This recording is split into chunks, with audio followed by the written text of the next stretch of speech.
महाकुंभ 2025, जिसमें 1.5 महीने की अवधि में प्रयागराज में 45 करोड़ से अधिक लोगों के आने की उम्मीद है, सोमवार को पहले स्नान या पवित्र स्नान के साथ शुरू होगा।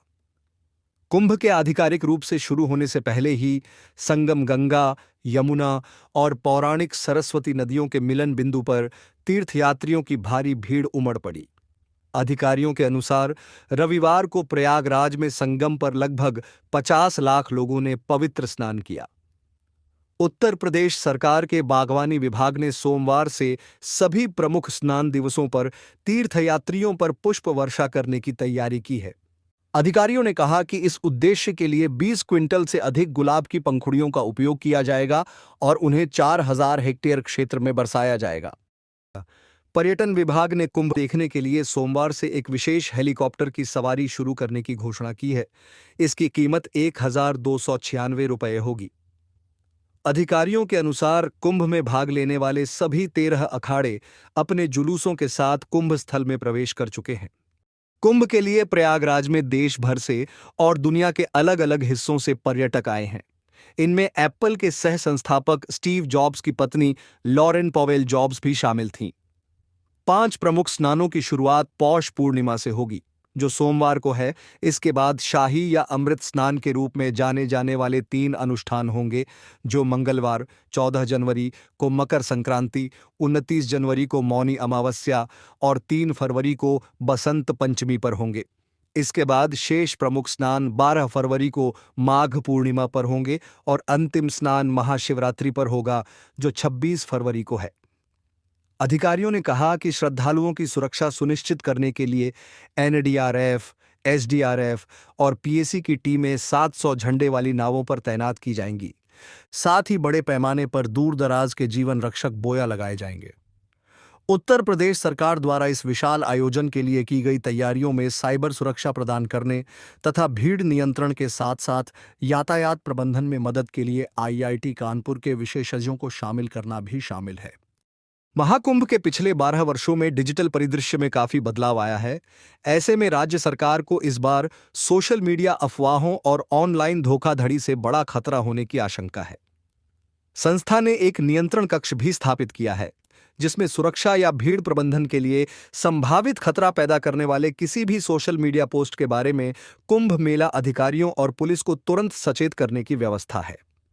इसके अलावा चूंकि सरकार ने इस वर्ष के महाकुंभ को डिजिटल कुंभ घोषित किया है, आगंतुकों की सहायता के लिए कम से कम 9 अलग-अलग मोबाइल एप्लीकेशन लॉन्च किए गए हैं और पुलिसकर्मियों की तैनाती से संबंधित रिकॉर्ड को डिजिटल किया गया है। इसने हैकिंग के किसी भी संभावित खतरे के लिए इन सभी डिजिटल पोर्टलों को स्कैन करने के लिए आईआईटी की मदद भी मांगी है। आईआईटी को कुंभ स्थलों पर लगाए गए सभी सेंसर और स्कैनर की स्क्रीनिंग करने के लिए भी कहा गया है।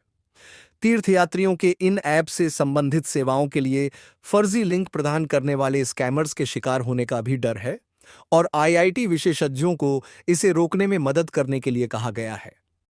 आईआईटी कानपुर के निदेशक मनिंद्र अग्रवाल ने इंडियन एक्सप्रेस से कहा, किसी भी बड़े आयोजन में अगर अफवाहें फैलनी शुरू होती हैं तो इसके गंभीर परिणाम होंगे।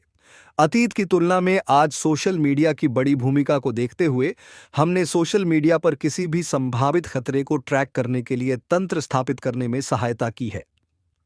महाकुंभ और प्रयागराज से संबंधित पोस्ट या हैशटैग के लिए प्रमुख सोशल मीडिया प्लेटफॉर्म को ट्रैक किया जाएगा और संदिग्ध सामग्री के बारे में मेला अधिकारियों को तत्काल अलर्ट दिया जाएगा ताकि उन पर त्वरित कार्रवाई की जा सके। सूत्रों के अनुसार इसका एक मुख्य उद्देश्य गलत सूचना के प्रसार के कारण उत्पन्न होने वाली भगदड़ जैसी स्थिति को रोकना है। इसके लिए न केवल तथ्यों की जांच करने का प्रयास किया जाएगा, बल्कि स्रोत पर जितनी जल्दी हो सके ऐसी गलत सूचनाओं के प्रसार को रोकने का भी प्रयास किया जाएगा। अग्रवाल ने कहा कि आईआईटी कानपुर में एक नियंत्रण कक्ष स्थापित किया गया है, जहां विशेषज्ञ संभावित धोखाधड़ी और हैकिंग के लिए सरकार द्वारा लॉन्च किए गए सोशल मीडिया और कुंभ से संबंधित ऐप की निगरानी करेंगे। हम साइबर सुरक्षा में भी सहायता प्रदान कर रहे हैं। उन्होंने कहा, इस साल का कुंभ डिजिटल कुंभ है, इसलिए इसे डिजिटल हमले से बचाने के लिए सिस्टम संचालन के साथ लगातार काम करने वाले लोग हैं, ताकि कुंभ का डिजिटल नेटवर्क टूटने का शिकार न हो और महत्वपूर्ण जानकारी लीक न हो। टीम लगातार किसी भी संभावित कमजोरी के लिए कई ऐप की जांच कर रही है। विश्लेषण के कुछ दौर पहले ही हो चुके हैं। महाकुंभ की वेबसाइट और मोबाइल एप्लीकेशन के अलावा सरकार ने एआई आधारित चैटबॉट भी लॉन्च किया है।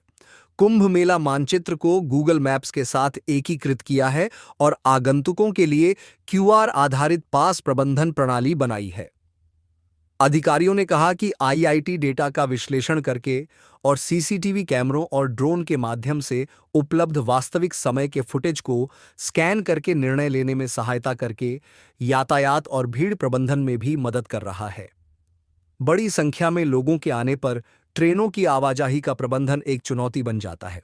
इसलिए कैमरा फीड का विश्लेषण करके हम एक पूर्वानुमान मॉडल लेकर आए हैं जो निर्णय लेने में सहायता के लिए रेलवे स्टेशन या किसी अन्य क्षेत्र में संभावित भीड़भाड़ के बारे में अधिकारियों को पहले से सूचित कर सकता है, अग्रवाल ने कहा।